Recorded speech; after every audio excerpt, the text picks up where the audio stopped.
Okay, today I want to talk about, in my opinion, the one guitar absolutely worth saving up for, spending the money on, financing. For me, the one that can do it all, and I play from classic rock to blues to jazz to very hard rock, very high gain stuff. It is the Gibson ES-335. I've had several, and I've had some come and go, and I'll explain that later. This is the 2021 figured Gibson ES-335. I'm through the Blues Deluxe reissue. Not a ton of gain. Do a quick backing track just to get a few sounds out of it.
So, the Gibson ES-335.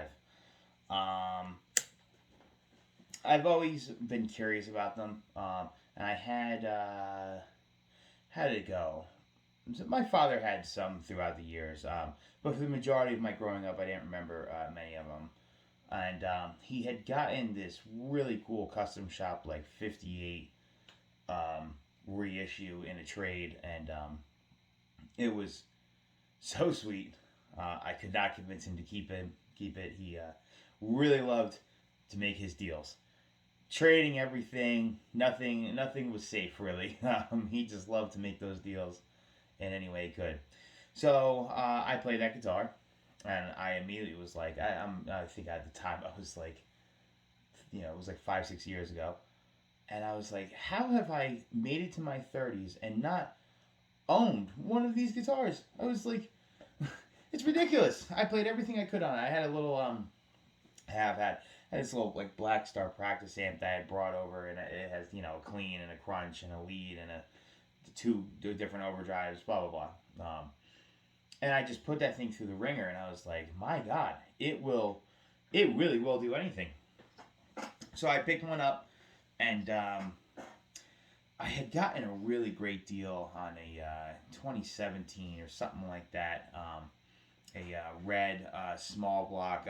So these change in models quite a bit to some degree. They're very strange. Over the years, there's been a few weird things with Gibson and their models. Current lineup is the ES335 satin. I don't believe they're doing a studio anymore. Then they have the dot standard. Then they have the block inlay figured. So this is the top of the line in the standard Gibson range. I had gotten this guitar. I can't. I'm going to sit here and tell you. I can't even remember what possessed me to have to get rid of that.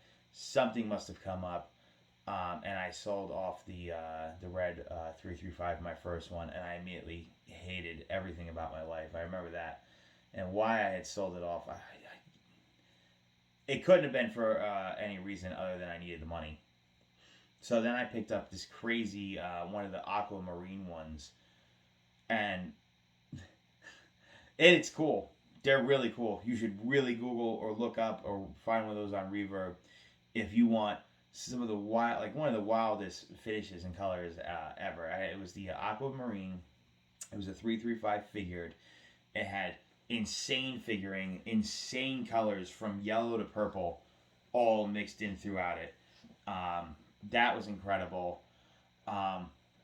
You're gonna think I'm absolutely crazy for this. I had gotten it at a really good price, like a really stupid price, and I sold it because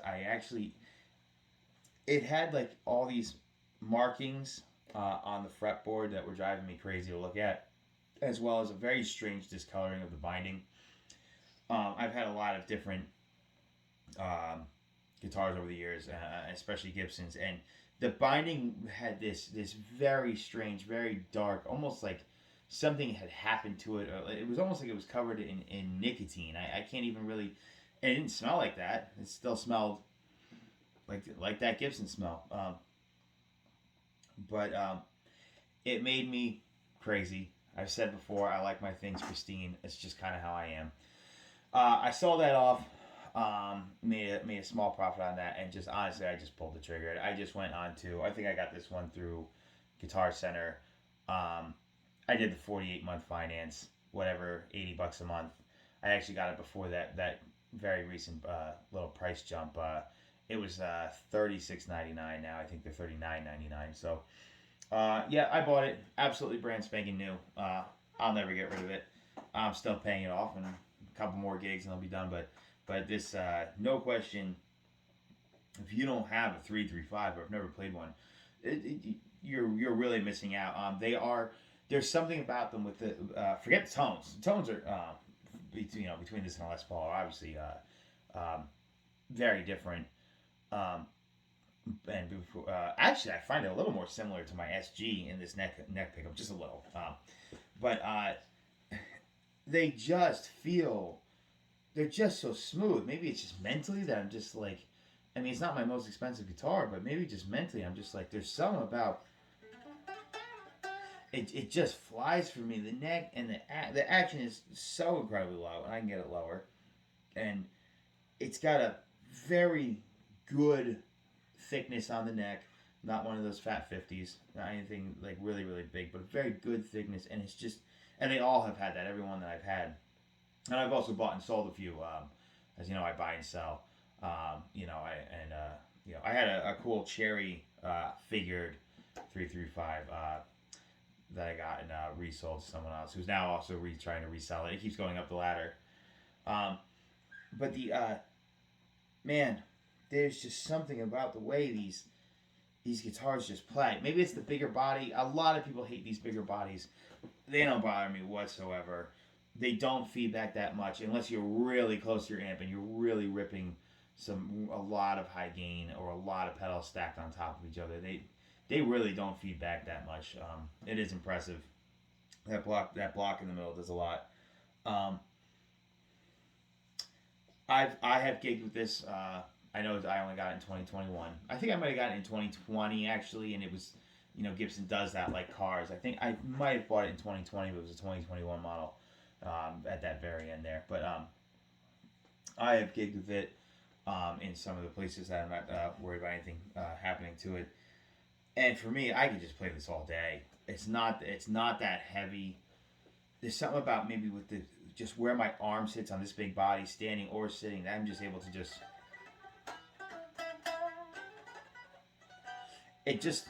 it just goes. It especially just goes with my tremolo. I mean, I'm barely using any gain. Just my, I was hitting those little. I'm not even using a pick. I'm hitting them. You know, um, oh man, it is absolutely a premium instrument. Um, Again, people really have problems with Gibsons. I don't understand it. I'm sorry. I have yet to find one to prove me wrong. I really have not found anything wrong with them.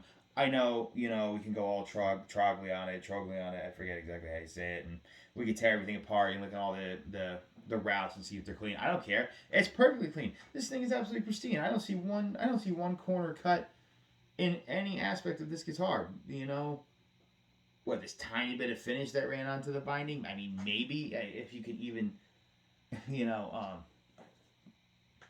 maybe it's not even close. Um, the neck pickups now, if they all have different pickups. A lot of them have a lot of different pickups. Burst buckers, T tops. This is I believe the newer versions of T tops. I have played older versions of the vintage versions of the T tops, and these are really close. They did a very good job. They've done burst buckers, they've done T tops, and they've done. I don't recall very many times, but they probably at some point did 490R and 490 ATs. Maybe I'm not so sure. Again,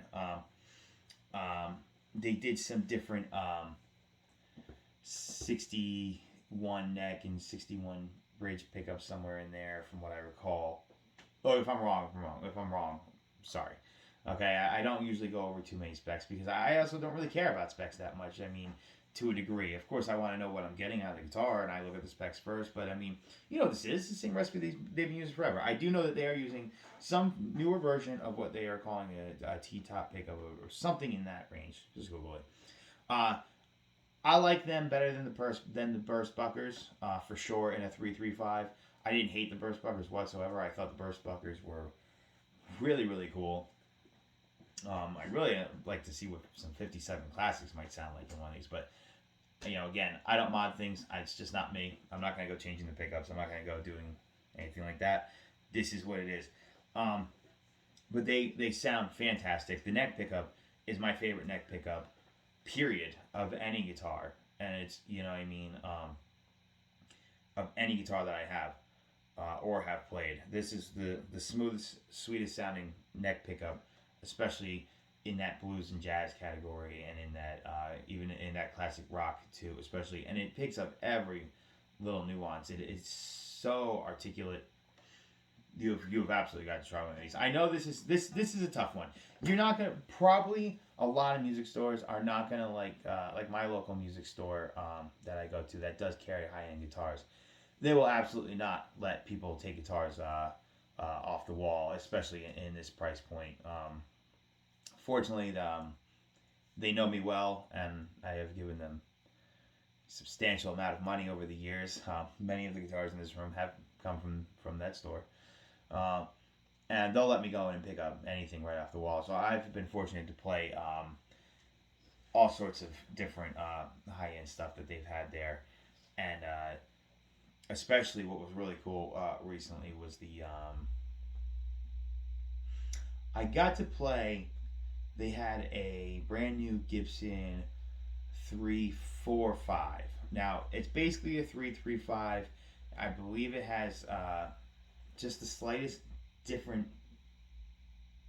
width of the body or size of the body. Quote me. It has the split parallelogram inlays, which has always been one of my classic favorite inlays that have been done on so many guitars by Gibson. That was really cool to check out. They're not much more than one of these. That was another one that I've rarely gotten to play. I have a Gibson Lucille, the 335. It's a totally different animal. He loves those 490R and 490AT pickups, the Clax ones they've been using forever. If I'm saying that wrong, I'm sorry. I don't know if it's 498, 490R, whatever. But he just loved those pickups. They're in all the Lucilles, and they are great. But again, different animals. That 345. if I didn't immediately pull the trigger on this, I might have spent the extra, I think, $100 or $2. It wasn't much. I really liked that 345. It was just the slightest bit different from this guitar. Again, just the slightest bit inlay difference, but it was. That's another one that was very magical. Um, you don't get a lot of opportunities to try these. You can't exactly just buy this from Guitar Center and just return it probably oh so easily. You're not exactly gonna get a bad one.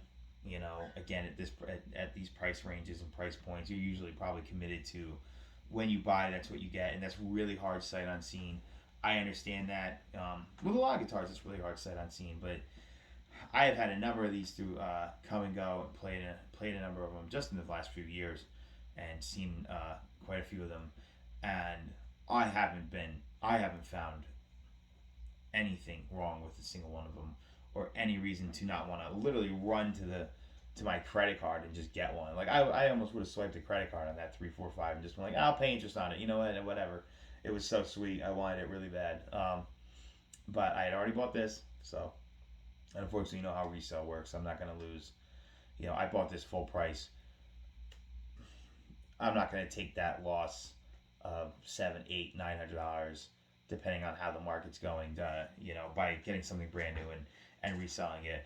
I really am an advocate for that. If you're going to buy something brand new and pay full price for it, really make sure it's what you really, really want or that you've been dreaming about, because you will lose money immediately as soon as you open the case.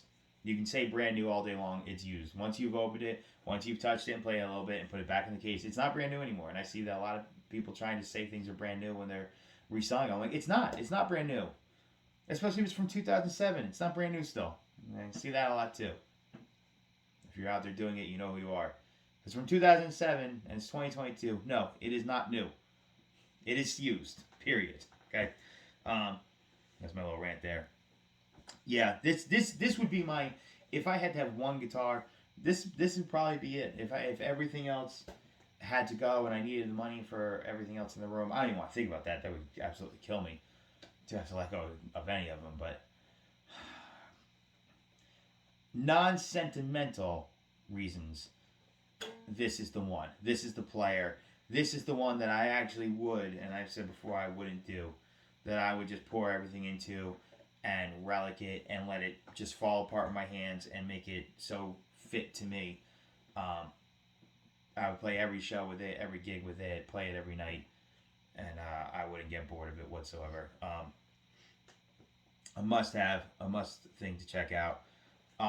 There are some really cool unboxing videos. Of course, they come with, you know, all the case candy, the great case. They come with the leather strap. It comes with the Gibson tool, the baby photo, all that stuff. The polishing cloth, you know. Really cool case candy that Gibson is doing. I wish they were still doing COAs. Quick side rant. My favorite case candy is, if you've bought a new Fender Custom Shop, Strat or Telly or really anything in there. I bought one in 2018, 19. I bought my Custom Shop Strat, and they have just the coolest case candy. I'll show that. You know what? I'll show that off one day, and you can also look that up. But this is the one to rule them all. This is the one that really can do anything. I'll give it a. You know what? I'll just run into the Marshall here and give it just that high gain sound for you to hear. It will absolutely play high gain. There's no question. Make sure I don't have this too loud.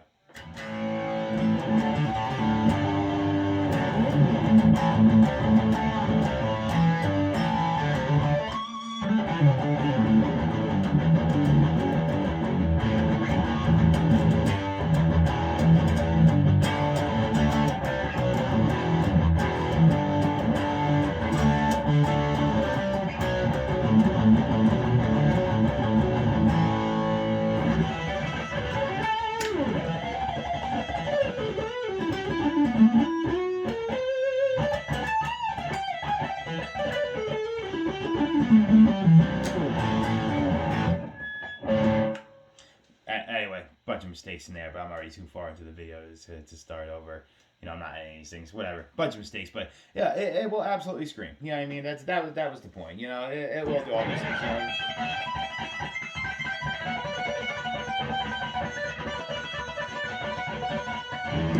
My sloppy playing is not the guitar or anything like that. It'll handle high gain all day long. It really won't feedback that much. Especially if you're sitting right in front of it, you're gonna get a little bit. This thing will scream, and it'll do whatever you want it to do. You want to get into your classic rock?